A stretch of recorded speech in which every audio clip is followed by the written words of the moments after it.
Welcome to SEC Sports Roundtable. I'm your host, Shane Bailey. Have a full cast here with me again today, as always. Sitting across from me, Drew Young. Hello, Drew. Hello, Shane. What's going on, buddy? Not much. Going a little late this evening. I think Blair brought up a good point. We might need a pot of coffee before this thing's over, but hopefully our content's going to be so exciting, it's not going to matter. Recording this at what, 2 a.m., is that right? Something like that. When you got kids, it's always 2 a.m. Well, I ain't got them, Shane, so I'm not in the same boat you are, luckily. Well, we also have with us Blair Smyly. Hello, Blair. Thanks for coming back. Good to be back. Appreciate it. Well, and we also have with us a new person, a little brother-in-law action. I'll let you introduce him. We got the illustrious Marc Wisner. Hey guys, thanks for having me. Straight from international fame. That's right. Just back from China not too long ago. Can we call you the Wizinator? Hong Kong Fooey. Yeah, Hong Kong Fooey. Hong Kong Fooey. Yeah. Is that your Twitter handle? I know you said you're not on Twitter, but Hong Kong Fooey Wizinator might be a handle you could use. Now, Yeah, there we go. So follow him there shortly. Well, we were going to get straight into things today. I guess starting off the news, there's only two pieces of information today that's of any importance to us, at least, and that was the new polls came out, and looks like the SEC starting to inch its way back up there. Alabama and LSU both tied in the USA Today coaches poll for second. Rarely see a tie anymore, but in the AP poll, LSU actually took the number one spot. So it looks like finally that preseason Oklahoma number one, really not seeing a heavy opponent, is finally paying off, and LSU's strong schedule in September has paid dividends for them. Sounds like the writers finally got it right, Yeah. Well, I mean, if you ever saw, they're all over Twitter, and that's what they were saying last night. I mean, you played three top-ranked top 25 teams in the month of September, and all three of those were away games or on a neutral field. That says a lot about how good of a program you've got going. So. That's right. And it also gets you really excited for LSU Alabama coming up in a month or so away here. I think the SEC is just wrapped up for that. November 5th. I think most people already have that date cleared. Their calendars are, they can do something that day because everybody knows that's going to be the 8 o'clock ABC game. So and that speaks a lot for LSU. I mean, it's not like Oklahoma's played cupcakes. They've already traveled to Florida State, which was I think ranked number 5 in the nation when they played them. And Missouri's no slouch either. Missouri's a good football team. LSU's just played head and shoulders above what I thought they would play. And I mean, they're taking on all comers, traveling out to West Virginia and just dismantling the Mountaineers. So well deserved. But exactly like Blair said, in my opinion, if these teams stay undefeated, then whoever wins that Alabama LSU game, that's in my opinion, is the undisputed number one at that point. Now let's just say Arkansas is able to come out and beat one of the others, and now you've got a three-way tie. What does that do in the West? How does that all shake out? It's safe to say they're only going to lose once, right? I'm not at this point after Arkansas's performance against Alabama. Can it happen? Absolutely, I think it can happen. But I'm not at this point ready to put them in the same conversation as Alabama, LSU. And then I think it really depends. I think if you have a couple one-loss teams in the West, the teams that are going to the people that are going to be upset are people in Boise. Because that's the whole thing. Is can an undefeated Boise State pass a one-loss SEC team, and that's pretty much what we've had the last 2 or 3 years. It seems like. Well, I mean, if Arkansas were to do that, they're going to have to wait. They're going to have to play LSU November 25th. That's their last game, so we're going to have to wait to the very end of the season to see if all that could shake out. And we're actually 25% through with the season. We're through with week 4 of a 12-week season. It's hard to believe it's going by so quick, but. That's not that far away. 9 short weeks away, counting the bye weeks. It's already on CBS as their 2:30 afternoon game. That's Thanksgiving weekend, isn't it? It should be on Friday. I think is when they always play that. So. But that's potentially going to be another big game, and that's a long way down to look. And I know teams don't look at that far down the schedule, but us as fans, we like those things. That's what provides content for us to talk about for an hour. Yeah, I was going to say, sorry. I was going to say, don't sleep on Florida this weekend. Yeah. I mean, if you going down to the swamp isn't a gimme. Florida's probably going to be just as tough as Arkansas when you get down to it. I think Alabama wins that game, but, I know those guys aren't looking forward. It is fun as fans to look forward to that, though. Yeah. Yeah, who does Arkansas play in the East? They play South Carolina at home, and then because that's their one potential. But I just don't see Arkansas running the table like they did after the Alabama loss last year. They go Vanderbilt October 29th, South Carolina, and then Tennessee. So they got a stretch there of all three. At Vanderbilt, home with South Carolina, and home at Tennessee. Yeah, I mean, I think in my opinion, besides that, the Alabama and LSU, and I do believe that a team can sneak up on Alabama or LSU if they're not ready. But any game can be won or lost. Arkansas's got a tough schedule. I mean, just looking at it, they got Texas A&M coming up next week, and then they've got like Shane just said, Vanderbilt, South Carolina, Tennessee, Mississippi State. There's a lot of teams that could trip them up. Auburn coming up could trip them up, and they might be a 3-loss team when they play LSU. So yeah, I think that 4 weeks, the Alabama LSU, that's the one everybody's hoping. We have 2 undefeated teams, and then that's we've talked this whole time. If you've listened to our podcast, the big running theme is who's the team in the West. We have some different opinions. Is it Florida or Georgia or South Carolina in the East, but really what we've said is who's going to make the statement in the West. That's the team I think that could win the national championship, and could be, that game could be the one to determine it between Alabama and LSU. Well, I think you alluded to another team when you were going over some of those schedules that's going to be officially joining the SEC next year. It's now official. July 1st, 2012, Texas A&M joins the ranks here. So I guess we're going to have to start including them on our picks. Oh, wait, we get to do that this week anyways, don't we? That's right. Yeah. So congratulations to those guys. We now have 13. We can set and talk realignment, but we'll let that take a week off till, since it's died down a little bit, Pac-12 settled down to being comfortable where they are, and there's going to be some more action. SEC's not going to end up with just 13 teams. They're going to add a 14th team.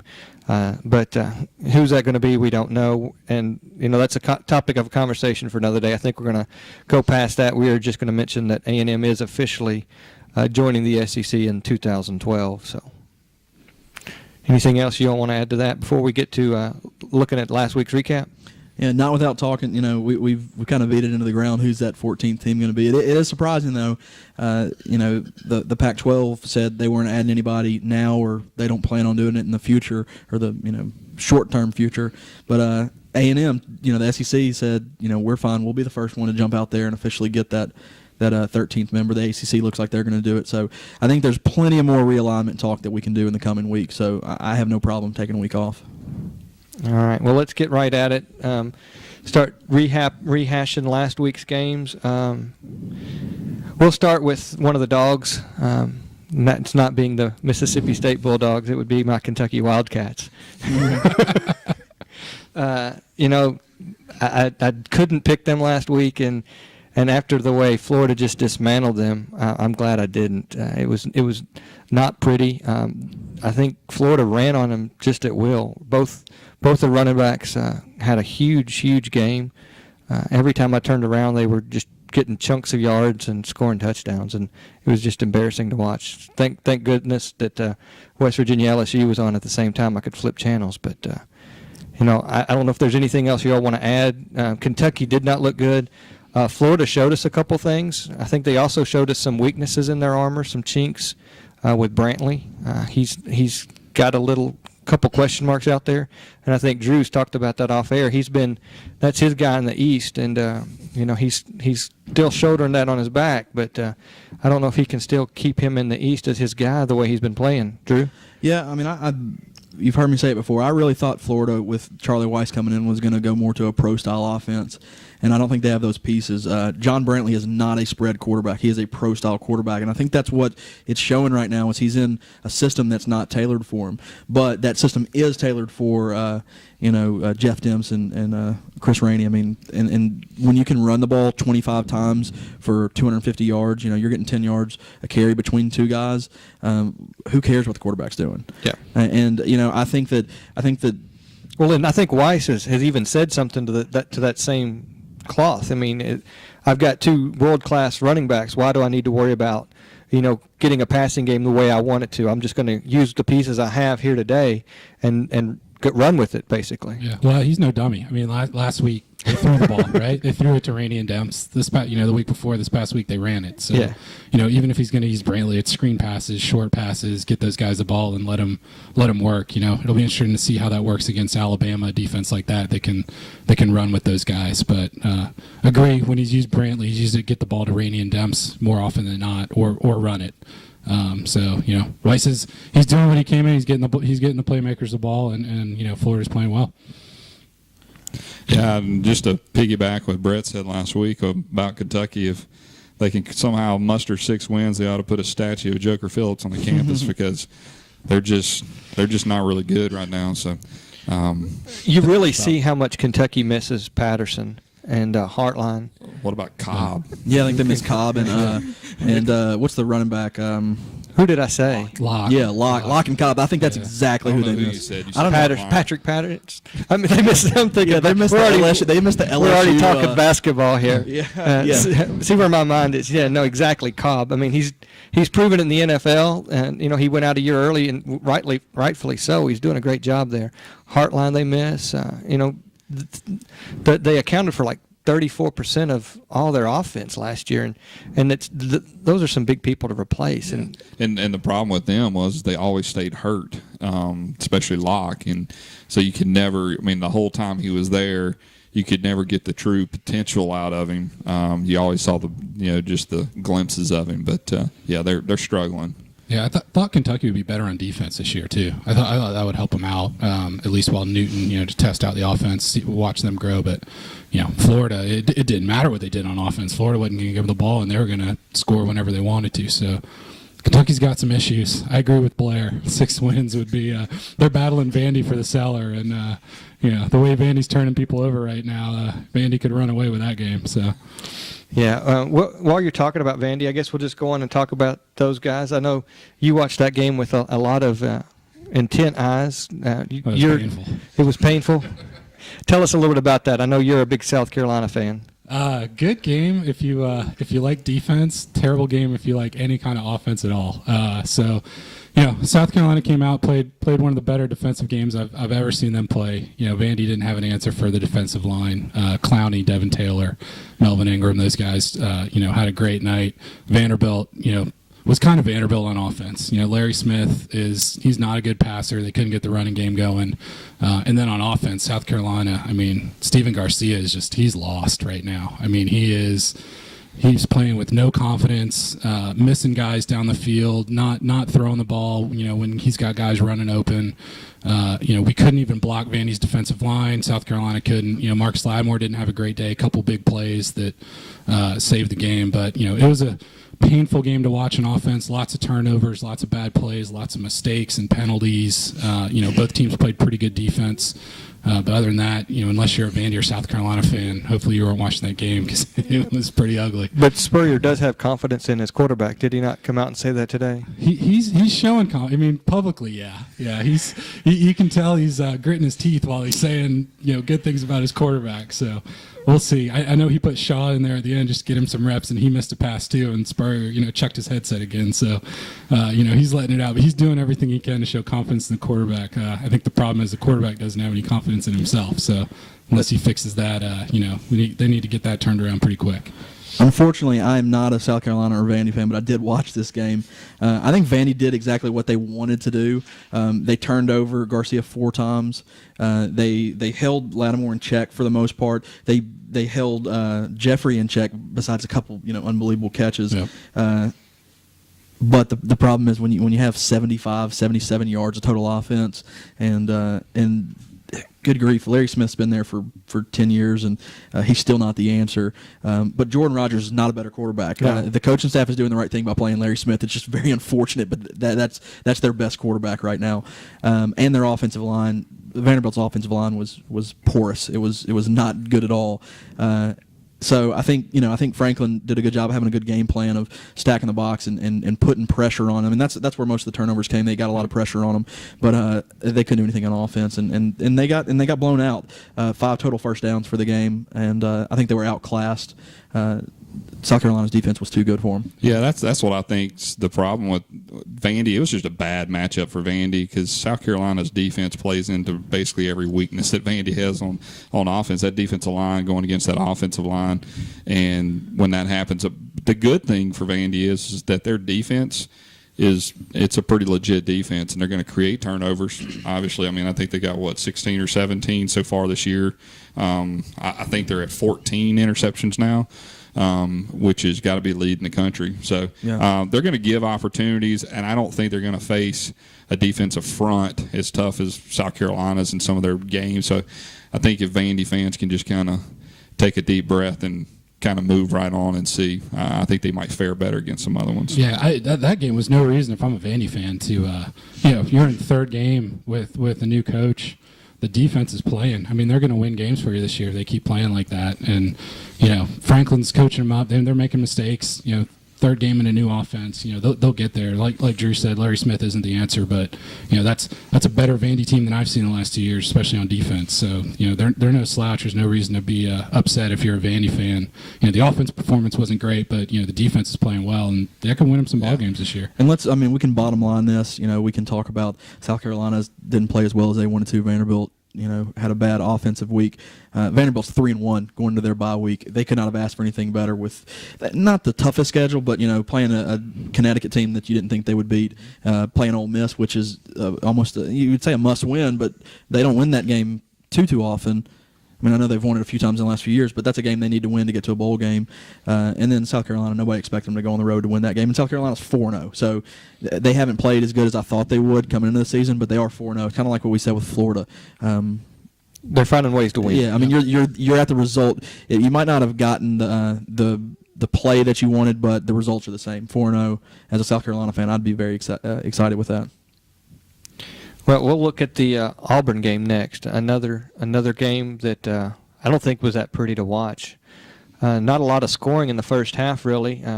2 field goals from Florida Atlantic, touchdown and a field goal in the first quarter from Auburn, and they were shut out in the second quarter. For the first part of that, really the first half, it was a lot closer game than it should have been for Florida playing. Auburn playing Florida Atlantic. You were expecting Auburn to come back after the tough week they had the week before and come back and try to show you something, and I didn't see that on the field. I'd love to give some great insight about this game and about Auburn, but here's the deal with Auburn, guys. You're going to take a win any way you can get it right now. They lost way too much last year to be getting picky about any kind of wins. I agree with you, Shane. I think it was an ugly game, but I'm at the point now with Auburn. Get to 7-8 wins, and it's a successful season. They got guys coming in. Their recruiting classes are top notch, and give that coaching staff a year to kind of rebuild, in my opinion. Do you think they have 7 wins? The next 4 games are South Carolina, Arkansas, Florida, LSU. Yeah, they've got to beat Florida or South Carolina to get to 6, I think. 7, they've probably got to beat 2 pretty good teams, which they could do. But like Drew says, a win for Auburn right now. There's no defense. The offense, Michael Dyer's a great player. The offensive line's young. If they go up against any of those defenses in the West, LSU and Alabama, they're in trouble. Yeah. So I see, looking at the card and the way they played, they're lucky if they get 6 wins. Yeah, they got a real tough five game stretch coming up. It's brutal. They could lose every one of them. So. Yeah, it was, like I said, it's South Carolina, Arkansas, Florida, LSU. I'm going to give them Ole Miss, but then they play Georgia, who's coming on strong the last couple of weeks. Another win against Samford, that gets them to 5 wins, and then they end the season with Alabama. Yeah. Of those other teams I mentioned, they're going to be hard-pressed to win one of those games. You got to beat, Florida, South Carolina, Arkansas, maybe those, or Georgia? Yeah. Two of those to get to and that seven. could It's happen. possible, Yeah, it but, could happen. it's the SEC, anything's possible. But if you look at them, each one of those teams should be able to beat Auburn. Sure. If you were a fan of those teams, you're going in playing Auburn saying, I'm beating Auburn. If you were sitting there looking at your schedule, being one of the opposition, saying, all right, who do I need to win to get to my record that I want? You're saying, okay, I got Auburn. Okay, that's a win. If you're one of those other teams. Yeah. We'll look at the lines later, but double-digit favorite going to South Carolina's double-digit favorite, and you throw out all those teams, South Carolina's as weak as any of them. So if, they're a double-digit favorite over Auburn. That goes to show you, what Vegas thinks about them right now. Well, there wasn't a single one of us that thought they were beating Mississippi State, and they did that earlier this year too. So you can't count out Auburn. But did I bring up some bad memories there? It's a good point though. But I don't think Mississippi State is who we thought they were at the beginning of the season either. I mean, if anything, Dan Mullins has given a lot of smoke and mirrors and made us think they're a lot better than they might be. Maybe not. But I mean, what is Georgia? They beat Coastal Carolina and they beat Ole Miss. I mean, who knows what they are? They're 2-2. Arkansas, they haven't really played a tough schedule until this week, and then they got throttled this week. Who knows? I mean, we'll talk about that. Texas A&M. Yeah, I mean, who knows? I mean, I don't. Well, that's another team that laid up an egg in the fourth quarter was Texas A&M. I mean, yeah. Again, so what does Arkansas got? And we'll kind of going out of order here, but that's the best thing about this. Best podcast, thing about Shane. it. Just now I don't even know what games we've covered. We've gone all over the board here. If we can Talk about frazzle South Carolina enough, I don't think. if we can frazzle the host, then we're doing our job. So. I think we did a great job of that last week. If you haven't got to see that, check our YouTube clips of the Week 4 picks. The host makes a great blunder there. So yeah, just go. I'm just letting you know right now I did that. So, we were talking about Mississippi State and La Tech. Mississippi State, like I said, they might be shooting smoke and mirrors because they had a lot of struggles. I know you watched that game intently and had to resort to a few beverages to help get you through that one. That's right. A win's a win, and you figure it out any way, shape, or form. And the funny thing was, as I was talking to my father today, that's a game that before Dan Mullen, Mississippi State lost every one of those. There's absolutely no way, with everything that went on in that game, that they actually pull that game out. It was one of those games where they just came out. They, for some reason, they're 6-15 inside the red zone, touchdown wise. Dan Mullen said today they've left 42 points on the board, and it's just that's what they need to score. He loves 42. Yeah, that's his favorite number. But the crazy thing, but it's the truth. I mean, when they get in there, they, like last night, the first two drives, I was telling Marc about it last night in all my text messages back and forth. Was we get a first drive, we run it 40 yards right down their throat, and then we snap it 16 yards over the guy's head. And now all of a sudden, now you're in a 2nd and 28, and now you're behind the chains, and it stalls out. And second drive, you get some clipping or some crazy personal foul, 15-yard penalty. So you're just doing stupid things, getting field goals. But La Tech was actually pretty good. I mean, our defense actually played pretty decent.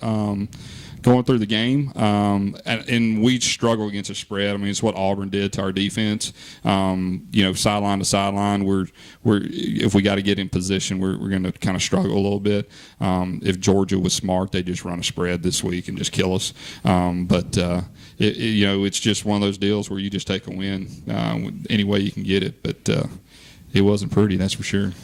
I didn't watch this game. I don't know much about it. Tell me something, Blair. Something I'm interested in. Lennon Creer was a running back for Louisiana Tech, and he was actually at Tennessee and played a little bit at Tennessee. What do you think about him? He did okay. He had a rushing touchdown, but he was battling. He actually was kind of questionable going into the game. He had an ankle injury, and he had to kind of come off a couple of times during the game. The one thing I will tell you about La Tech, he got a 17-year-old quarterback who's from California that was accepted into every Ivy League school, and he is going to be good. He's 6 foot, 180 pounds, and he doesn't look 6 foot and 180 pounds out there. But he gets the ball out. He's very smart, they just, they just kind of methodically got through there. And State just had problems. Chris Relf. The one thing I don't understand about Dan Mullen right now is that I think the last 3 games have been very, very poor play calling. They've gotten away from Vic Ballard in the running game, and they're trying to pass it a lot. And I think it's because Ralph's progressed enough that they want to, kind of get that passing game going. But they have a lot of, first down to go for a shot down, and you don't connect. Now you're 2nd and 10. You run they run straight up the middle in that little draw, and you're behind the chain. So that's the one thing I'm hoping at Georgia next week is that they get back to the running game, because I think that's something that they actually do. But he was pretty good though, Lennon Creer. Yeah, I think State will figure it out on offense. I mean, Dan Mullen's a good coach. I think State needs to figure out what they're doing on defense and step it up a little on defense. Louisiana Tech shouldn't be able to go up and down the field on Mississippi State if you're going to be a 8-9 win team. They played well against LSU. LSU is just better than they are. Oh, yeah. Auburn went up and down the field. You look at Mississippi State, Clemson. Clemson doesn't have a great defense. Auburn, put some yards up on Mississippi State a little more than they did on Clemson. So I think the offense will come around. I think State's defense has got to pick it up a little bit for them to be in games like Arkansas and Alabama and Georgia this weekend. State's right there if they can. Yeah. If they can, get the offense figured out, which I think they will, and step it up on defense, they can pretty much play with anybody. What I like they did this week, just to throw it in there, is that they actually put a lot of onus on the secondary, which is the best, basically probably the most talented part of our defense. And they're the ones that came up with 2 picks in the last 3 minutes to basically get that ball back into the State's hands to win the game. So they've got some guys back there that can play. It's just, our front seven is just going to be a crapshoot of what's going to happen each week. Well, let's talk about your opponent next week and their game last week or Saturday, and that was Georgia and Ole Miss. I don't think we covered them, right? And I'm still a little getting my everything straight here. Check your notes, Shane. I'm telling you what, y'all got me. Check them off. Check them off. check it off. But I think Georgia showed us that they're a better team than you first saw for those first 2 losses. They had some tough games those first 2 weeks. Boise's the real deal. And, I think they still have a legitimate chance to compete in the East. Yeah, we've talked about Aaron Murray on this thing, and that guy can play football. He had some tough games, and he is a sophomore, so he's going to have some growing pains.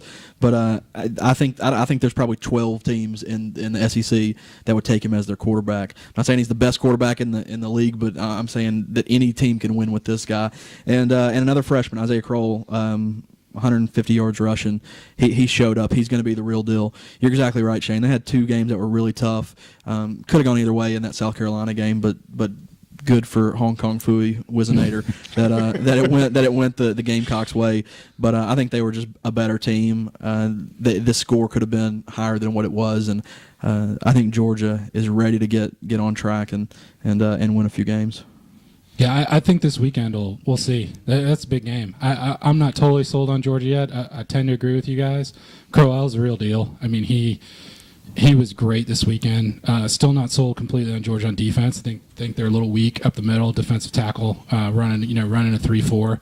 Mississippi State could come out there and just run it down their throat. I wouldn't be surprised to see them do it. I wouldn't be surprised to see Georgia step up and kind of win it by 2 touchdowns. So I think you're not going to learn much about a team playing Ole Miss. Anybody's going to beat up on Ole Miss right now. I think we'll learn a lot about Georgia this weekend. Georgia could run the table. I'm with you. They could win the East, no doubt. They've got the schedule to do it.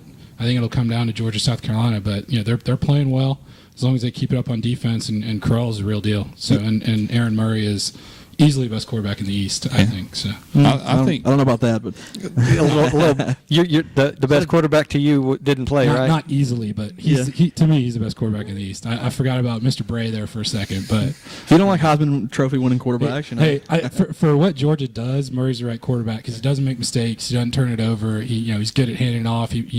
Orson Charles down the field, first down after first. He's a good game manager for what they do on offense. You said it. Their schedule, man. It's so weird. Every time we bring somebody up, Blair and Marc, they can just remember stuff. I guess I've got me and Shane have our computers to kind of help us out here. And I still don't remember. Yeah, and Shane still right in front of me. I do because I know they're our competition in the East, and I've been looking at their schedule for the last 6 months. But every time I pull somebody up, I'm sitting here looking. I'm like Arkansas, Florida, LSU, Alabama, and I look at the schedule and go, man, there's no way they can win. Like I made that comment about Auburn, and then I look at their schedule. And I'm like, man, that's gonna be tough to find 3 more wins. But looking at Georgia, Mississippi State, that's a winnable game. Tennessee, winnable game. Vanderbilt, Florida, we don't know who Florida is yet. New Mexico State, Auburn. Kentucky and Georgia Tech. Georgia Tech's a good team as well. But wow, they really could. They could run the table, have 2 losses, and we're sitting here talking and Rick, is Rick going to be fired? And he could be, 2 losses, 1 in the SEC. yeah, That's it. they could finish 7 and number 1. 3 in the nation. So Yeah, that could work against Rick though, because I think their fans know that, and if he doesn't win the East with that schedule, I think he's in trouble. And losing the South, if they beat South Carolina, they probably win it going away. Now they got Mississippi State. They don't play LSU, Alabama, or Arkansas. I mean, from the West, can't have it better than that. Their toughest games, like you said, are probably Mississippi State and Florida in the SEC to finish out. And they could very well go 10-2. So.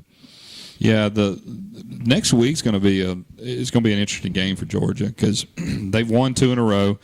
They played that game against South Carolina was just a crazy game. I mean, it could have gone either way, but this is a game where you can't really slip up and lose to Mississippi State if you're Georgia, if you're going to make this run. So I'm interested to see how things go. With regards to it, getting back to the game, It's a must-win for both of them. Yeah. Oh, yeah. I mean, it definitely is. I think it's going to be. I think it's going to be a really good game.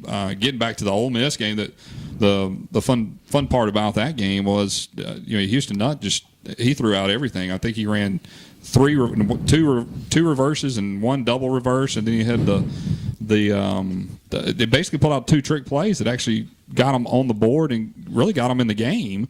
But I mean, how many yards did they have? They had like 160 or 170 yards on offense.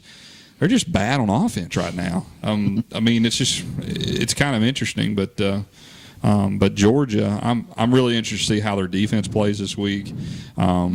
Because I think you got 2 completely unknown people in Mississippi State and Georgia right now. Great thing about college football, right? Mississippi State, Georgia. I mean, it's a do or die for both of them. Playoff game week 5, right? Yeah. It determines whether you're going to a good bowl game or you're sitting here in Nashville on December 29th or 30th in the cold. there you go, Shane. You're dissing the Music City Bowl, and we're trying to get the Now, if Franklin American we're wants never to, going to have them on our show or anything now. if Franklin American would love to sponsor our podcast, it's the best bowl game ever. Yeah. It's actually a great event, but I mean, I've been to it. Kentucky's been there a number of times. Well, they're 14 years in a row, man. I think what you're saying is Georgia and Mississippi State would both be disappointed to be playing in Nashville, which is a fair statement. I think. It's nothing against the facilities. I think it's a great event. They do a great job getting a lot of fans here. It's a great bowl game. It's just, if you think of bowl games, it's not a bowl game you'd like to, as an SEC elite team, you don't want to have to go to the Music City Bowl. It's not a destination bowl unless you're Tennessee, Vanderbilt. Oh. No, it's not a destination bowl for Tennessee. I can assure you that.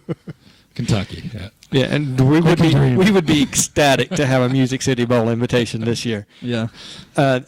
Two teams that are looking for a lot more than a Music City Bowl is Arkansas and Alabama, and you really saw some cream rise to the top this week. I mean, Alabama, their only real opponent before this to me was Penn State, and I didn't think that Penn State was that big of an opponent for them, but I thought Arkansas was. Arkansas was my team in the West, and Alabama just showed them who the boss is.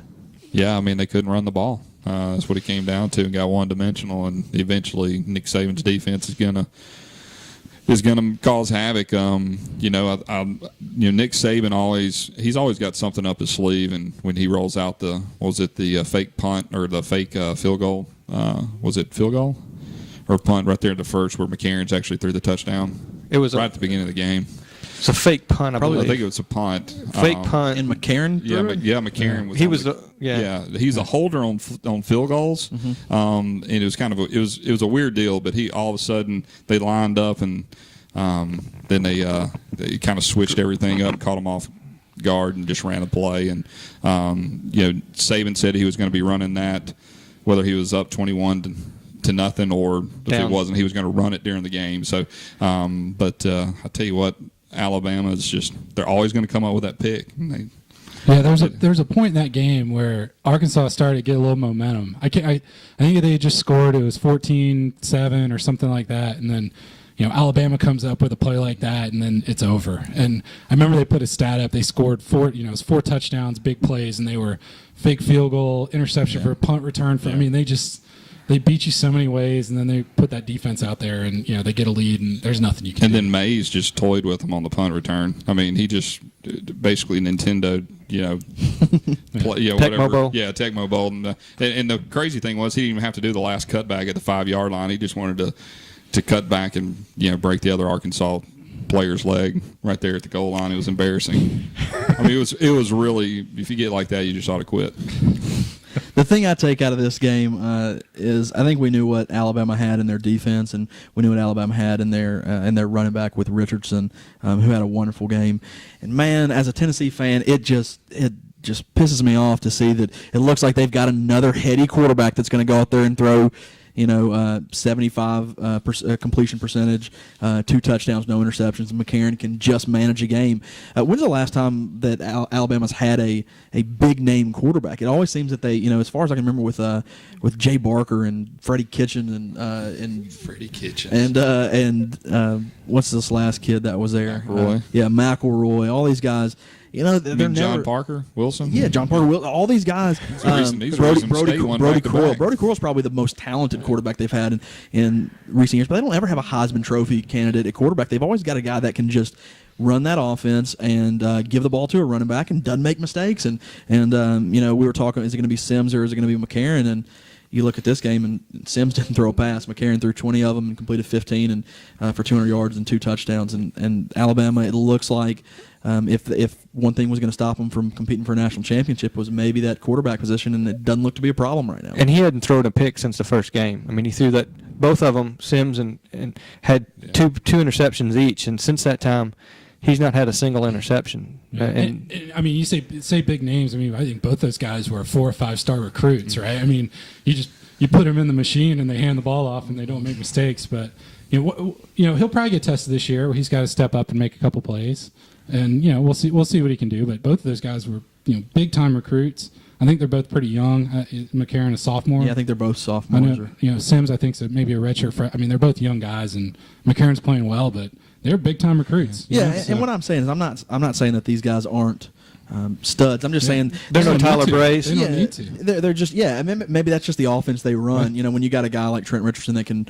And look who they had before and Mark Richardson. Ingram, and guys like that. You don't have to do it, but it's just I haven't seen they haven't had a first round draft pick at quarterback, and this guy might be him. Yeah. And Brody Crowell had a cup of coffee with. But now McElroy's on the Jets team. I know he's injured right now, but I mean he did make a team. Well, sure. I'm not saying they don't have guys that can play in the NFL, but McElroy. They're in a scout out there that's going to say, man, this guy just wows me with his ability. and McCarron could be the guy. I'm just saying that Alabama, that's just not a position where you've got a guy that, they haven't had the Peyton Mannings. They haven't had the Danny Werfels, the guy that just blew up, for stats in the college game. But they have guys that can win football games, and Nick Saban looks like, he's got a team that's out there that's ready to play 4 games in, and they could be the best team in the country.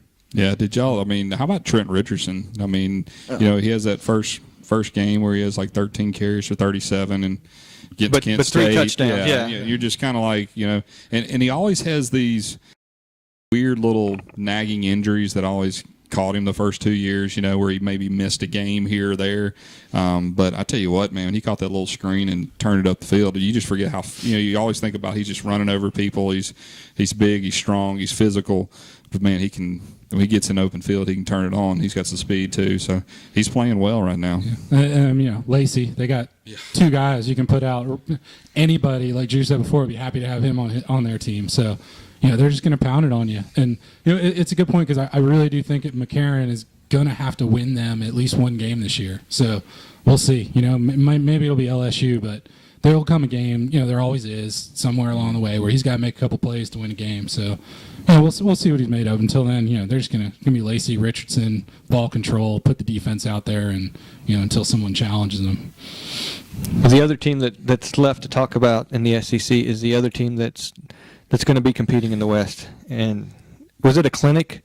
Is that a good way to describe the way they played West Virginia?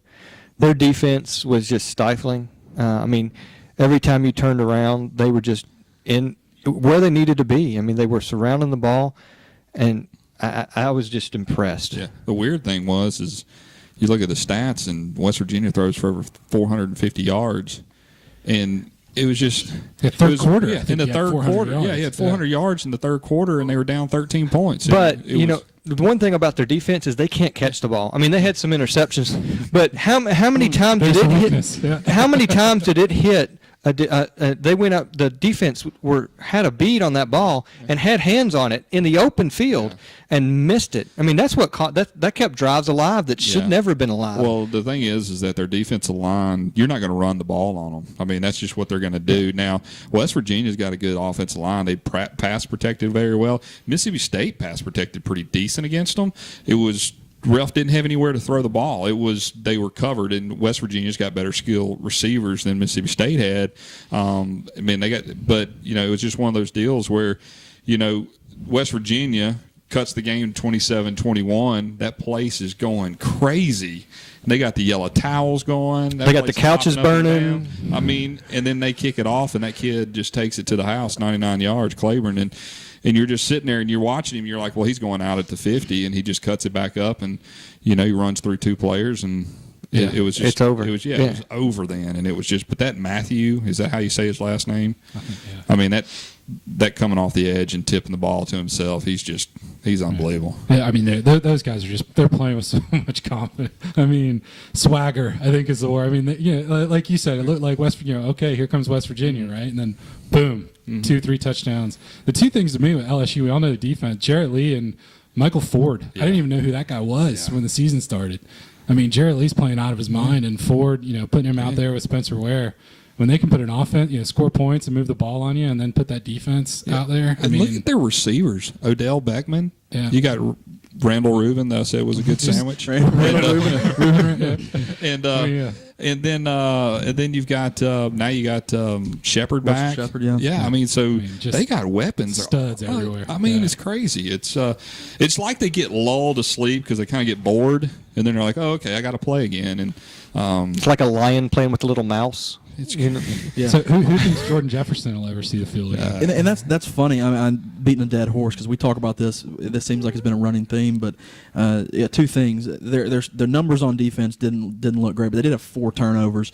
It should really. I'm being serious. It should have been 10. I mean, LSU's defense is every time I turned around, the ball was going right at an LSU defender, and they missed it.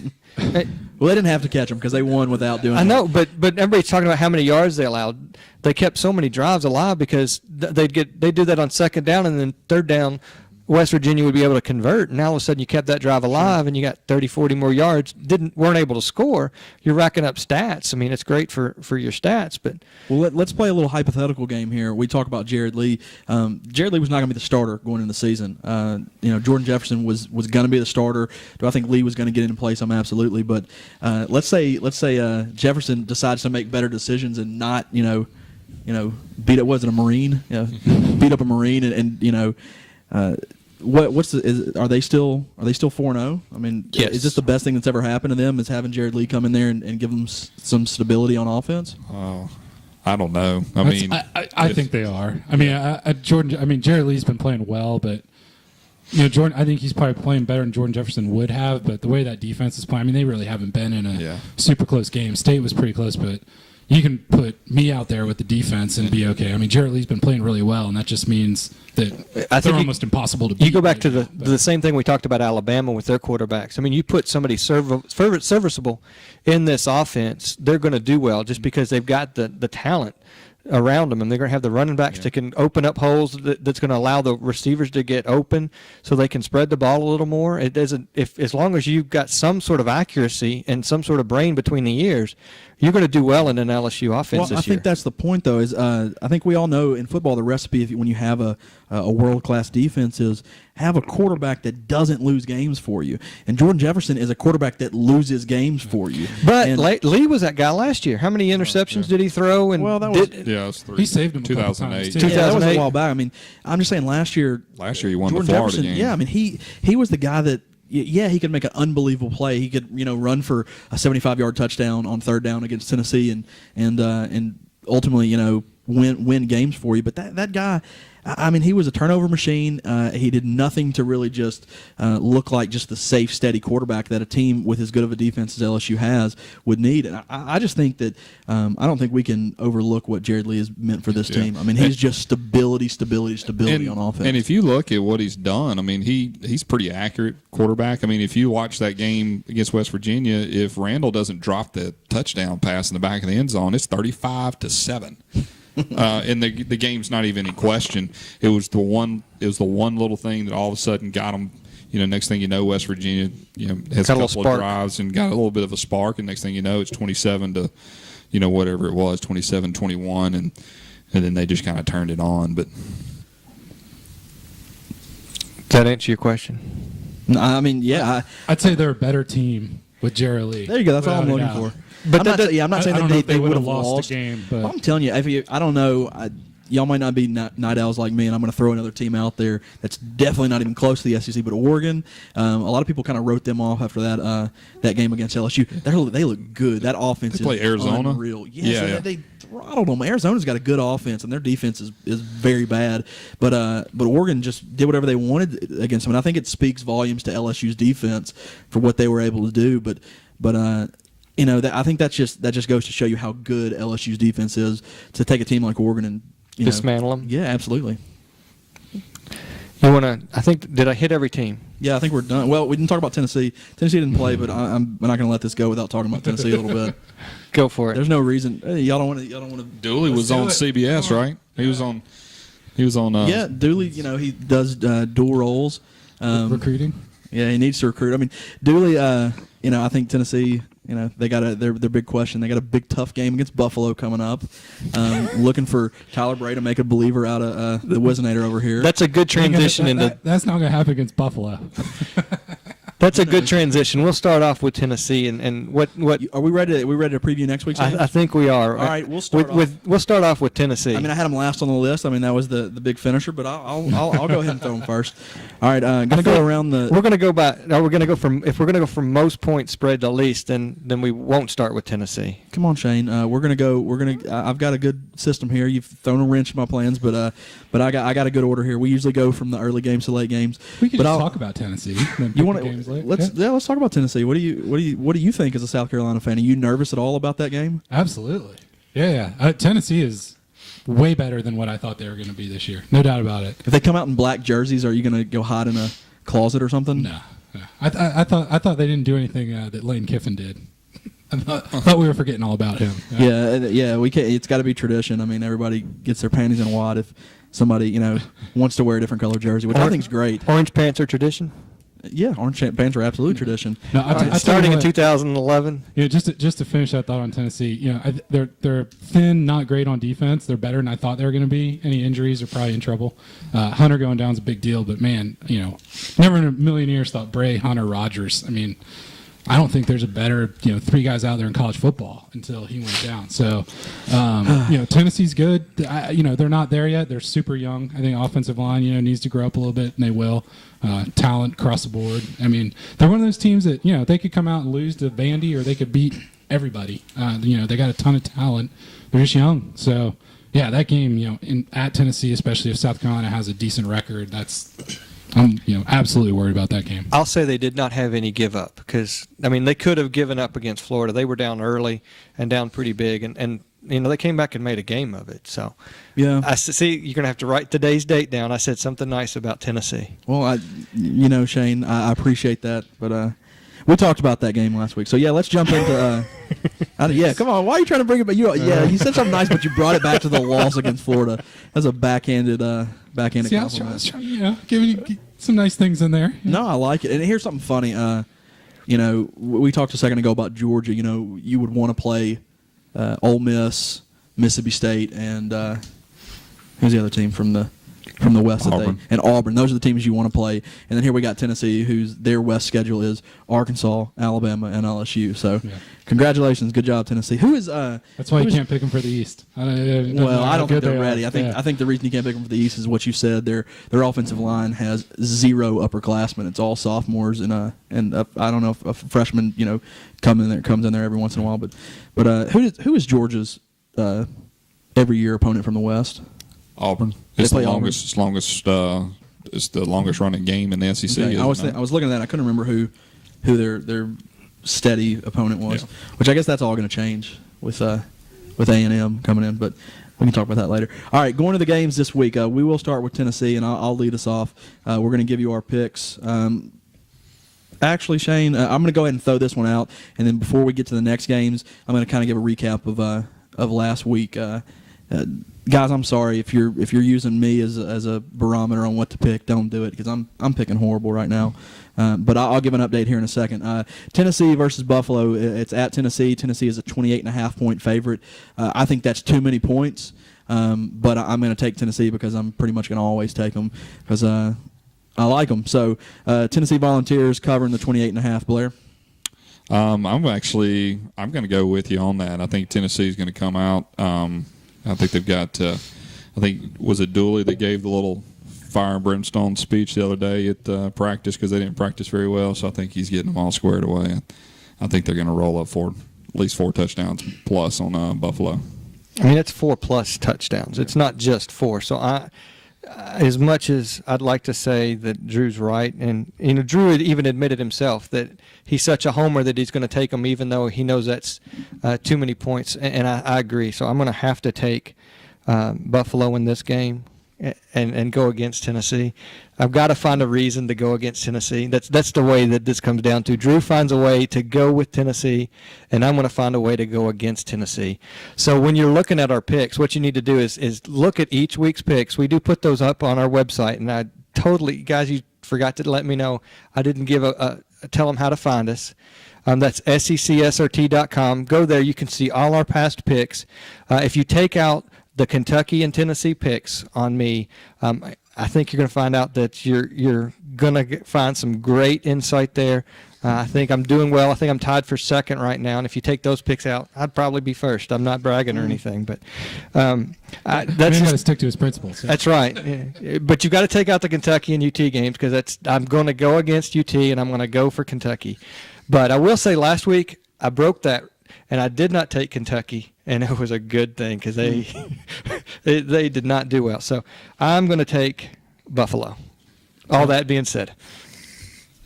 So I'm going to have to go with Shane. I got to pick Buffalo. The reason why is I think with Hunter going out, I think Tennessee's going to come out and try to run the ball. I think they've got to figure out how to run the ball, and they've got to prove to their players they can. I don't think their defense is good enough to create points and create turnovers. 28.5 is just too many points when you lose someone like Hunter. I think Tennessee's going to win handily, but I think they're going to really try to run the ball, eat some clock, and they'll end up winning by maybe even 28 points. But 28.5 is just it's too much. But they have a service. I mean, they've got a pretty good running back. He's not had a great season so far, Drew, and you could probably help me out with how he's done. But just as a casual fan of the SEC, not of the University of Tennessee Volunteers, Torrin Poole's had a pretty decent season so far, and he's got potential to do a lot better. Well, I think that's where it really boils down to. I feel he's actually been pretty disappointing. Underperforming. He's underperformed from what he did last year with a worse team. He ran the ball better last year. He's not hitting holes. They're having a hard time running the ball right now. But I think he has the potential to break out. Yes, that's a different Tennessee team. I mean, the first 6 games they had a different quarterback in there. They were struggling. The last half of their season was much easier. So it opened it up when they put Tyler Bray in there. They had to rely on the run because they didn't have a quarterback that could throw the ball where it needed to be. So we're looking at a completely different Tennessee this year with a quarterback that has weapons. I mean, yeah, they've lost a big piece of that puzzle, but they still have some really good people out there with Zach Rogers and Derek Rogers. Yeah, Zach Rogers, you don't even need to mention him. Poole, here's the thing about Torrin Poole is... See, why do I even try to give you credit for having some good positive things about Tennessee? All right, I'm just going to start bashing from here on out. This is what's bad. No, I thank you. I appreciate what you're saying there. But the thing about Torrin Poole is he's never... I think his stats show up... Like if you didn't have stats, you wouldn't think he's as good as what his stats prove. I mean, he was a 1,000-yard rusher last year, and nobody really gave him any credit.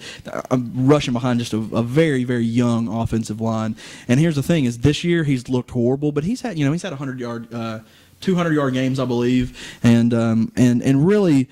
But he just hadn't looked good at all. He looked really bad against Florida, but we couldn't run the ball at all against Florida. So who knows? It's gonna that Justin Hunter injury is huge for Tennessee because it makes Derek Rogers a little worse. you losing that guy that can stretch the field, and I don't think that Rodgers is your prototypical number one receiver. He's not an Alshon Jeffrey. He's not a Greg Childs, those type guys. He's a guy that I think does well because he's really strong and can kind of go be a red zone target. But I think Justin Hunter was that. I'm not going to say he's Alshon Jeffrey because I think Alshon Jeffrey's head and shoulders the best receiver in the league. But I mean, the guy had almost 400 yards receiving over 300 yards receiving in 2 games. So I think that's tough to replace. And now we need to see if Taron Poole can be the back, 1,000-yard back, a senior leader on the team. He's going to have to step up. Yeah, and I think they know to beat South Carolina, Arkansas, LSU, any of those teams, they got to be able to run the ball. I think this is a week they work on that. They work in some plays. They play a little ball control and try to get that running game going. Yeah, I agree. We'll go to the next game. We're going to hit it with Blair here. Your least favorite team, Fresno State at home. They're giving 4.5 points to Ole Miss. So Ole Miss is a 4.5-point dog against Fresno. Fresno State taking it all the way. Ole Miss, they got to go all the way out to the left coast, and it's not very positive these days in Ole Miss, and they had a little bit of different fight. They just don't have any offense, so I'm just going to go ahead and take Fresno State. I will do the same. I don't know a whole lot about Fresno State this year, but they're going to have to travel all the way to the West Coast, which it's always difficult to do that with the time change. The Valley. You've got a pretty good Fresno State team. I think they're 2-2, but they always play a tough game, and Ole Miss has just not impressed me this year. So I'm gonna just go out on a limb here and say that I think Fresno State's going to take that win and cover by a touchdown. So I actually think Ole Miss is going to do better on the road than at home. I mean, there's too much pressure. Less hostile environment. Not going to get booed as much probably, but I still got to take Fresno. I mean, I think I would pick Brentwood Academy against Ole Miss right now. I mean, they're just, coaches on the hot seat. They're not playing with any confidence. They don't even look like they know what they're doing out there. Fresno's a decent team, good enough to beat Ole Miss by more than 4.5 points, I think. So I'm going to take Fresno. It's sad, and this has been a running theme. I am trying to find a reason to take Ole Miss in this game, to take a SEC team on, getting points from a non-BCS school, but I'm agreeing with the other guys. I just think Fresno State's better than Ole Miss. Fresno has looked pretty good in their games so far. They have had a couple tough games, playing Nebraska and Cal, but I think they're going to get it done. So I'm taking Fresno as well in this game. Go to another one, and fittingly, we're going to let Shane pick this one first. LSU Tigers playing in Baton Rouge. Versus Kentucky, 30.5. I'm so glad it's not a night game at Baton Rouge. It's definitely not deserving of that, but the Cajuns being that rowdy in a night game as bad as Kentucky is, I think the spread would get another 7 or 8 points just because of that. But thankfully it's not. 30.5 is a lot of points, but you've seen the way LSU can just put up points at will. You've seen how Kentucky cannot put up points, even if you have a wide open gap. They're going to find a way to fall at the 3 or something. I'm going to have to take LSU on that, and it just breaks my heart to have to keep going against Kentucky 2 weeks in a row. But they've got to give me a reason to. I mean, I just want them to beat the spread here. I'm not even asking them to win against LSU. You're trying to win this little pick contest we've got. I'm doing a pretty good job of that, but the LSU's just so good, and Kentucky's just not there. I mean, I'm going to be so ecstatic if we can get to 6 wins, and we've talked about this in depth and in length in other podcasts about how I don't know if there's wins out there to get them to 6, even with the rest of the schedule they have after some of these tough SEC games. So I'm going to have to take the points in LSU. Wills? Well, LSU can score in every phase of the game, and Kentucky can't score in any phase, I don't think. So, I got to go with LSU. I got to think they the defense creates a couple scores, if not directly with field position.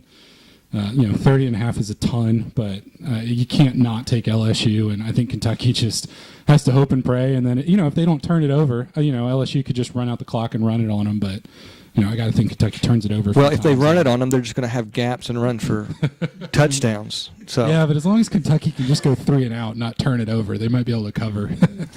Well, just victory formation and let the clock run. Take a knee, yeah. I can not take LSU. I'm going to take Kentucky in this game. 30.5 points is a lot of points. I'm thinking LSU just takes it easy on the boys from Kentucky up No there. mercy. I think 30.5 points. I'm going to take all those points. LSU is bound to have just somewhat of a down game. I still think they win by in the 20s, but a late score from Kentucky covers the spread. Is it a night game? No, I think No, it's it's like an 11. 11. Oh, man. That's what I said. I'm Kentucky glad. might win. I'm glad it's not a night game. I said if it was a night game, Kentucky would be getting another 8.5 points to LSU. I'm going to take LSU, and I was kind of leaning towards Kentucky, like Drew was talking about, maybe having kind of a little bit of a letdown. But this will only be the second. Is it the second game they'll have in Baton Rouge, and it's really the first SEC opponent that they'll have there. So I think that kind of getting home, getting ready, knowing that they're number one in one poll, number two in the other. I think they go out there and just roll it up on them. All right. Next game, and this is kind of neat that this works out this way. We'll let the homer pick them first. South Carolina, 11.5 point favorites at home against Auburn Tigers. What do you think, Mark? Based on what I saw on offense this weekend, I got to go with Auburn. That's too many points. Auburn can score. South Carolina, can't score on offense, right? I mean, they're going to run Lattimore, and just try to get something out of Garcia. If Garcia turns around and has an Alabama-type game from last year, South Carolina could win it going away, but he hasn't shown the ability to even come close to that this year. 4 bad games, the last one probably being the worst. South Carolina's going to run. They're going to play good defense. I think they win, but I don't see how they can cover that many points. I wasn't super impressed with South Carolina's offense. We've already talked about that from this last week. And Auburn is a team. Their offense is much better than Vanderbilt's. I also believe their defense is much worse than Vanderbilt's. But I'm going to take Auburn as well on this. I think 11.5 is too many points to give to a team that knows how to win like Auburn. So I'm taking Auburn and the 11.5. I'm actually going to go South Carolina. I have a feeling that at some point this season they're going to put it all together in one game. And Auburn is just the team to do it. I do think that they're going to go run heavy. I don't think Auburn can stop them, and I think their defense played well enough and kind of got back into a little bit of a groove. I don't think that they're going to just run completely away from them, but I think they can win this by 2 touchdowns. You kind of took some of my talking points there. I'm like you. I think South Carolina's better than they've played the first 4 games, and you've not seen them put all the pieces together yet. Unlike you, I don't think they're going to put them all together against Auburn, but I think they're going to come back and play a much better game than they did last week. I'm still not impressed with Auburn. I've seen them score a lot, but I've not seen them score quality touchdowns. Some of them have been give me's against. I'm thinking of that Mississippi State game. You guys gave them a 14-point lead in 2 minutes, and they should have never had that. That completely changed that whole ball game, and I think USC is not going to make those same mistakes. I think they're going to expand on the lead once they get it, and not look back. I think it's going to be a 2-touchdown win. Next game on the docket, we've got the Georgia Bulldogs at home against Mississippi State Bulldogs. 7.5 point spread. I think that Georgia's going to win this game. I don't like that half point. I don't like giving more than a touchdown, so I'm going to take Mississippi State. But I do think Georgia's going to win this game. I'm taking State to cover the 7.5. I think it's a big game for both of them. I think State. I think they'll be really focused. I think they'll play more of a kind of a focus game like the LSU game, where you're playing La Tech, you're going to overtime. So I think they'll have everybody's attention this week. The problem that we got to do is we got to get better on third down. I think we were 3 for 16 against La Tech, and you can't win any ball games doing that. So I think Mullen's going to get a couple of those things going. I think we get back to the run game, we might have a shot. I'm going to pick Georgia in this. I guess I'm going to go against you guys as well. Good pick, Shane. Thank you. Book it. Sorry, Blair. Georgia's just got a lot to prove this year, and they don't have any opportunities to have another hiccup. So for that reason alone, I think Georgia's going to win this handily. I think 10, 14 points. is going to be more than enough for them to win this game, and so I'm going to take the Georgia Bulldogs. So everything, I want to agree with Shane so much. Like but I got to take State, and the reason is I think State can run the ball on them. The thing that makes me nervous is Georgia's getting better and better every week. They're playing with a lot of confidence. State, played the back half of last season and the start of this season with tons of confidence. The last couple games, like Louisiana Tech, they kind of lost their identity. They are capable of running the ball and staying with Georgia, but if they play like they've been playing and kind of continue the trend, Georgia's going to beat them by a couple touchdowns. But I got to think, Mullen gets them organized, gets in there, because State's every bit as good as Georgia. I think they can play with them. So I got to go with State to cover that. Next game, this is a wonderful game, and this is a game that will become a rivalry here in the coming years. We've got Texas A&M traveling to Arkansas. Texas A&M is a 3-point favorite on the road against the Razorbacks. Blair, break that game down for us. I'm going to go Arkansas. I think being at home and Texas A&M kind of fell apart with Oklahoma State over the Saturday, and they kind of blew a second half lead. I think they're up 20-3 and ended up losing that ball game. So, but I think Arkansas kind of gets it going back. Petrino's going to make sure that he gets some things going. So I'm going to go Arkansas. Arky. I'm with you. I think Arkansas is going to get back on the right track. They've got a lot of tape to look at from the Alabama game to see the things that they didn't do correctly that they need to change. And Petrino's great about making adjustments. So I think he's going to make those adjustments. Like you said, A&M had that game in the bag last week as well, and they just totally lost it in the fourth quarter. And I don't think they're going to recover from that. And they're really going to see what the SEC's like coming up Saturday, and I'm going to take Arkansas. That's not enough points to take A&M. Yeah, I agree with you. I like Arkansas big in this game. There's lots of reasons. I mean, A&M had a crushing loss. Whedon threw for 450 yards. I mean, Arkansas is their passing offense and the athletes they have are as good or better than Oklahoma State. Justin Blackman's the best receiver. Arkansas has got 4 of them that are just one notch below. I think they're going to put up a ton of points. A&M, I think after that loss is, I know Arkansas lost a tough game, but they kind of lost going away. A&M lost a really tough one going on the road. Hard to play in Arkansas. SEC's, too much. I think Arkansas wins this going away. Is Arkansas's defensive ends going to be ready for this game? I know that Beckwith was out for the Alabama game, but the other kid got hurt, which put them really behind the ball. I forget the guy's name. Tarek or White or something like that. Yeah, Tariq White. Yeah, something like that. So, but if those two guys aren't in there, that hurts them on defense. But I haven't heard anything. Yeah, I mean, we're recording this on a Sunday night. This is a little earlier than usual, and we usually don't hear much, until they get into practice for the next week. I'm going to go against the grain on this from you guys. I'm going to take Texas A&M. I just think that Arkansas, had the hopes that this could be their year, that they could play with the big boys in the West, and it didn't look like they could.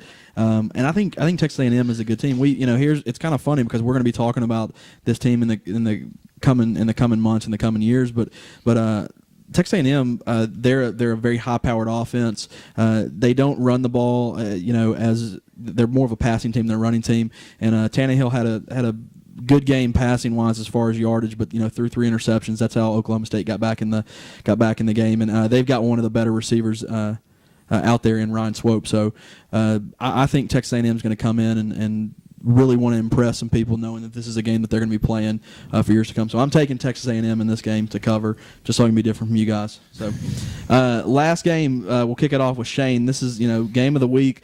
We talk about how last week we mentioned how Vanderbilt. We didn't really know. We could find out a lot about Vanderbilt by the game against South Carolina. Well, we can find out. We don't know about Florida. We can find out about Florida this week. They're playing at home against a team in Alabama that's going to be ready to play, and Florida's going to have everything running a well-oiled machine to play with them. So Alabama at Florida. Alabama's a 4.5-point favorite. Shane. It is at the Swamp. That's the only good thing for Florida. Alabama is. I mean, you saw them stop the run against Penn State. That's what Penn State's big weapon was the run. Now, Granted, Penn State doesn't have the same speed that Florida does, but all you got to do is stop them at the line. The speed's not going to matter if they never get past that D line.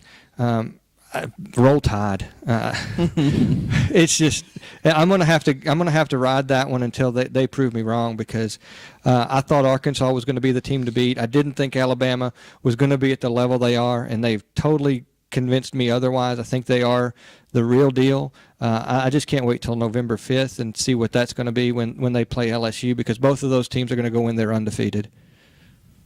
Yeah, so Nick Saban versus Charlie Weiss, huh? So I'm with Shane. Got to go with Saban and Alabama. I think this is where John Brantley gets exposed. Alabama's too good. Rainey and Demps are great, but you can game plan for those guys and shut them down, and then put the pressure on Brantley to make plays. And I don't think he has enough playmakers, and I don't think he's good enough to take it up and down the field on Bama's defense. The thing that makes me nervous is Florida is their front seven is excellent, and I think they can stop Bama's running game at least for a little while and make this a close one. But I think at the end Alabama pulls away. That's funny. That's the exact point I was going to make. I'm going to go ahead and get it out of the way. I'm going to take Alabama in this game because I think they're the better team, and 4.5 points, is not too many to give up even on the road. But I do think this could, turn into an interesting game, because the strength for Florida on defense is that defensive line and that front seven, exactly like Marc said. They had an unbelievable recruiting class about 2 years ago, I believe, on that defensive line when they got Easley and Floyd and Ronald Powell. And those guys are playing. They really have just started. They're a very good team, and I think their strength is stopping the run and getting pressure on the quarterback. So it's going to put the game in McCarron's hands. This could happen this week. Yeah, exactly what Marc said. I believe this is going to be a week where you can't just hand the ball to Richardson. And just say win the game for us. I think McCarron's going to have to do something, and Florida's weakness on defense is their secondary. So we'll have to see what Florida can do on defense to stop McCarron, and we'll have to see what McCarron can do. Watching that Tennessee game, just bringing it back to that, Florida had about 405 defensive pass interference. That's how they played defense, was just pushing Tennessee before they caught the ball. I think they need to, if Florida can get a pass rush on McCarron and Alabama, I think they can make this an interesting game. But I'm still going to take Alabama, saying all that. Yeah, I'm going to take Alabama as well. But I do think that this could be an interesting game. I think Rainey, I heard a stat the other day, Drew, that you'd probably like. Rainey is averaging over 7 yards a carry rushing for a career with over 200 carries, which is pretty remarkable.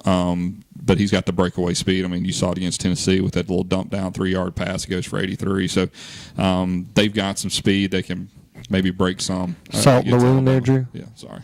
Yeah, I mean, you just say that. I mean, yeah, that's wonderful speed, great job, but I mean, when a linebacker totally misses his assignment and is guarding air on the left side of the field, and you've got sprint, you've got an Olympic sprinter on the other side of the field. I think good job, advantage sprinter. I think Marc would have scored on that play. Big difference between Tennessee's defense and Alabama's defense. Correct. Yeah, they don't. Alabama doesn't have a true freshman linebacker that was playing against air. We remember nobody in high school. Well, kind of totally off topic. Remember we were talking about announcers about that play, about how Gary Danielson broke down that play, and how they basically made a switch at the line of scrimmage, and the linebacker, the freshman linebacker, was just playing on the wrong side of the field, and he was sitting there guarding air. It was kind of interesting. But talking about announcers, I listened to Gary Danielson, who is awesome, and Von Lundquist is terrible, like you were talking about.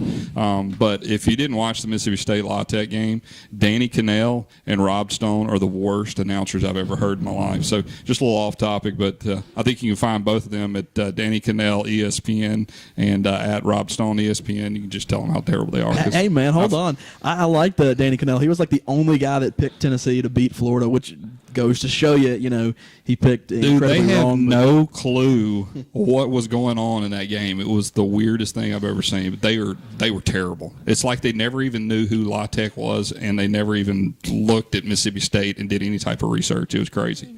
So they showed up Saturday morning to do the game. Obviously, here's a roster. Go for it, boys.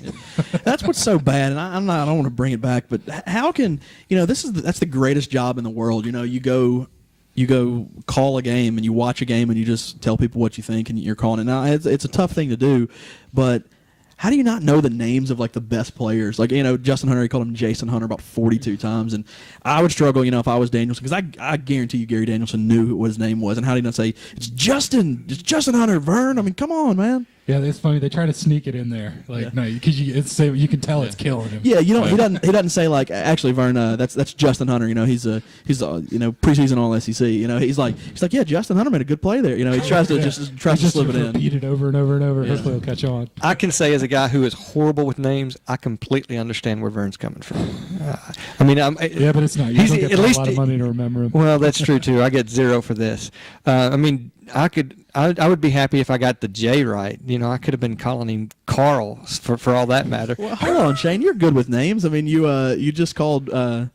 Patrick Patterson. There you go. You called Randall Cobb your center. Yeah, your basketball center. Point taken. See, I just proved my point right there. I'm horrible with names. Well, Shane, that's all the games we've got. So. What else is on the docket? Well, I'm going to throw it back around to everybody, see if they have any parting shots. It's open round table.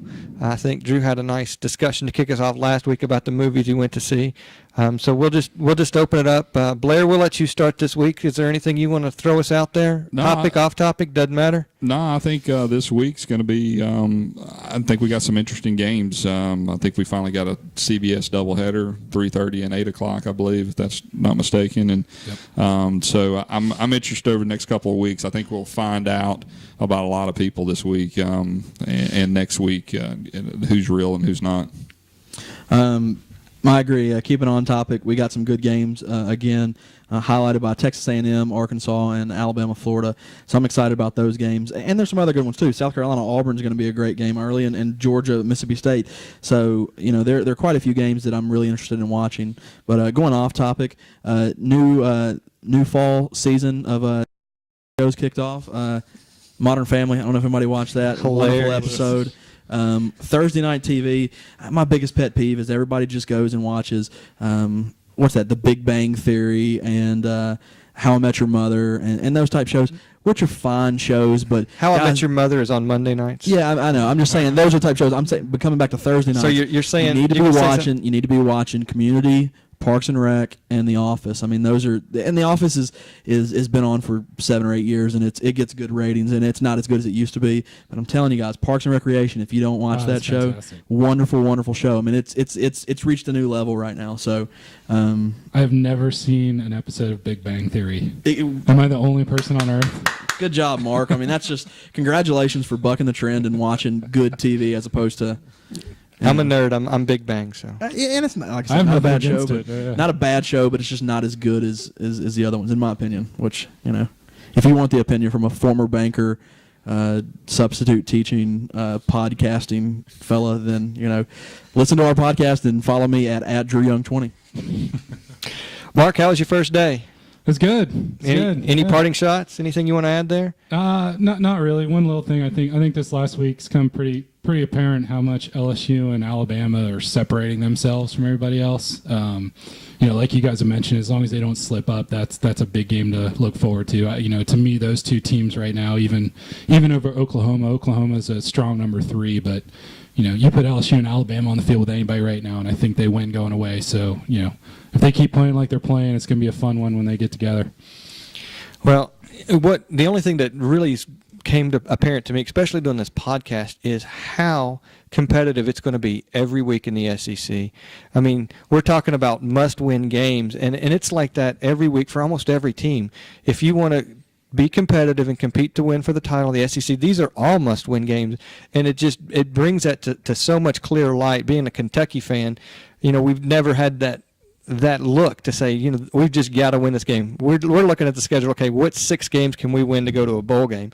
That's not the case with a lot of these teams in the SEC, and that's becoming more and more apparent as I go do these podcasts and I listen to these other individuals like yourselves talk about the teams that can really sit there and compete for a championship week in and week out, and how one mess up, one slip up, you're done. And it's so there's so much pressure to win today in the SEC. But the good thing about that is the level of competition is just so great that every game is an exciting game to watch. I mean, even the bad games, I'm sitting here watching going, it's still a good football game. And so that's what I'm going to take away, is that it's great to watch football in the SEC and in the South.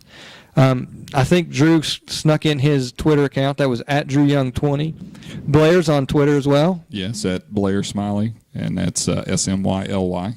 I'm at P. Shane Bailey. Of course, we'll make those disclaimers. Some of those, Drew? I got some bad news for Mark. I'm on Twitter, and I searched for at Hong Kong Fooey, and unfortunately, some dude named Mark Bauer has got it. The guy's got like 16 followers, he's got 4 followers. We might be able to get in contact with him and see if we can. What about Wizinator? Yeah, Wizinator? Didn't you throw a Wizinator on the end of that? Well, if at Hong Kong Fooey Wizinator was taken, that's too much then to Twitter's type, getting too much. I we can think check I spelled at mine with a Wizinator. C and an F, though. Yeah, so I bet that one's not taken. Maybe so. But HCF. HCF, yeah. HCF. I'll tell you about that one later. HCF is definitely not taken. 3 digits, 3 letters. It definitely not. But we each have our Twitter, and I'll be remiss if we say that our podcast, we try to keep those as clean as possible. What we say on our personal Twitter accounts might not be, so just know that if you go out there and you're following that. True. Thank you. Didn't want to have to say that one out loud. But we do also have our own Twitter account for the SEC Sports Roundtable, and you can follow that at SECSRT. We will keep that clean like the podcast, so you can sit there. All right, come on, guys. I mean, if you follow me, it's not like I'm not just throwing F-bombs out there left and Daniel right. Tosh. Yeah, I'm not. I gotta get on Twitter just to see what he's putting It's not out there. that bad, but I'm just not gonna pull punches. Like take the national championship game last year. One of my favorite ones was after the game when Cam Newton, like, thank God for putting me in this situation. I'm like, you're in this situation because you stole a laptop and cheated on a test in junior college. I mean, it took $180,000 plus to go play for At least, because Mississippi State was going to give him that. Yeah. That was a low bid. Yeah, the low bid was $180,000. So I'm just not going to pull punches, and it's not. I'm going to say this. I don't think There's just no filter. It's not NC-17. And sometimes it's not R, but it's definitely not G-rated. So Fair enough. I just don't want everybody to think that I'm just, like what's his name, George Carlin, throwing a bunch of. It's not like a roast, a Comedy Central roast where I'm just no holds barred, but every third word's bleeped out. exactly. I mean, there's I might, when I get really upset, I might put a Tell you how you feel. expletive in there, but it's nothing. It's nothing I wouldn't let my brother's kids listen to. So there's just a small Blair's filter kids. out there on that. So there's that. That's our Twitter. Also find us on Facebook at SEC Sports Roundtable. Go out there, and we'd love for you to like us out there. Looking at the traffic, we're starting to see some more traffic on the website, which is SECSRT or SECSportsRoundtable.com. That's where that's going to take you. We are starting to see more people finding us, so we appreciate that. Thank you guys for doing that. We have our own YouTube channel now, SECSRT. For some reason, that acronym is working. It's open in a lot of places. Thank goodness. Because it stands for SEC Sports Roundtable, so it worked out well. But we got our first video of this actual podcast on last week, an excerpt or two from that. And I don't know if we're going to put the whole podcast up on that. We'll kick that around, but we're going to put at least a couple of excerpts in there so you can see what we're looking like, what we're doing out here while we do this podcast. Also, find us on iTunes. You can subscribe there. Of course, it doesn't cost you anything at all to subscribe to our podcast on iTunes. And every time one of these gets uploaded, like Drew said, we're doing this Sunday instead of Monday. So we try to, it might not always be the same day. It's a great way to never have to worry about that. Every time you update your iPod or whatever your device is that's hooked up to iTunes, the newest episode's going to be there.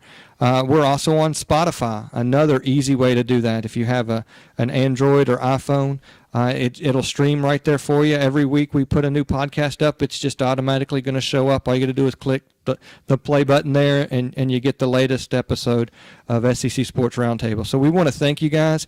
Also, tell your friends.